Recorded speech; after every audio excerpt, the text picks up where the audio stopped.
গোমা BPF ব্লকৰ পৰা আমাৰ পাণবাৰী প্ৰাইমাৰীত আজি আমাৰ ভেলাকপা গাঁৱত আমাৰ বুথ চেণ্টাৰ বনালোঁ।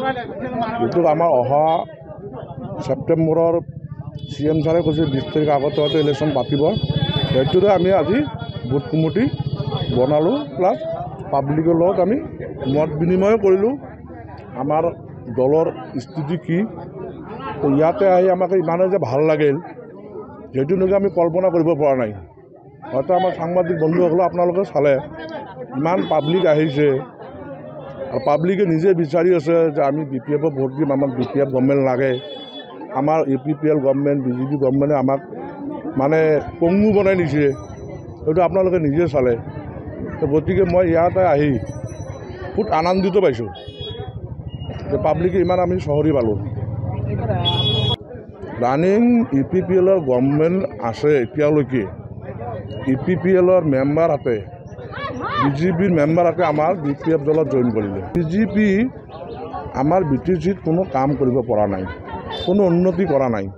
যোৱা 5 বছৰ সিহঁতৰ টাইম থাকিলে আজিলৈকে এটা ৰাস্তাত একডালি মাটি দিব পৰা নাই।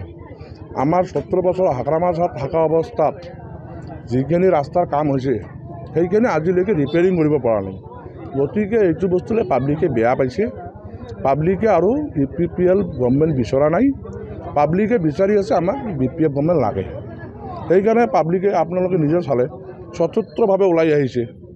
BJPৰ মানুহ জইন কৰিলে, APPLে ৰানিং মেম্বাৰতে জইন কৰিলে, সেইটোতো আপোনালোকে চালে। এইটোতো প্ৰমাণ আৰু কি আমাৰ ভেটিৰ প্ৰমাণটো আপোনালোকে চালে। চাওক এটা কথা, পলিটিক্স একটা দল, এইটো আপোনালোকে জানে।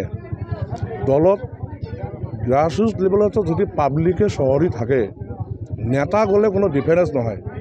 আপোনালোকে এইটো ভাল কৰি জানে। আজি মই আছোঁ ইয়াতে 400 মানুহ 300 মানুহ হ'ল। আজি মই গুচি যাম বুলি যে ইয়াৰ পৰা 400 মানুহ গুচি যাব, কেতিয়াও নাযায়। আজি নেতা গ'লে ক্ষতি নাই, কিন্তু পাব্লিকে গ'লে ক্ষতি আছে। আজি APPL দলত নেতা আছে কিন্তু পাব্লিক নাই। আমাৰ দলত পাব্লিক আছে, আমাক তেনেকুৱা নেতা নালাগে। আমাক পাব্লিকৰ লগতহে ৰিলেশ্যন, আমাক পাব্লিককহে লাগে, আমাক নেতাক নালাগেতো।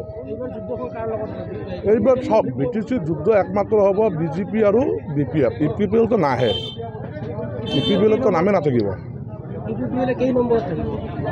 APPL ধৰি লওক 3 নম্বৰত চাগে পাব আৰু কি, 4 নম্বৰত বা 3 নম্বৰ এনেকুৱা থাকিব। 1 নম্বৰ BPF থাকিব, 2 নম্বৰ BJP থাকিব, APPL 3 নম্বৰতে চাগে থাকিব।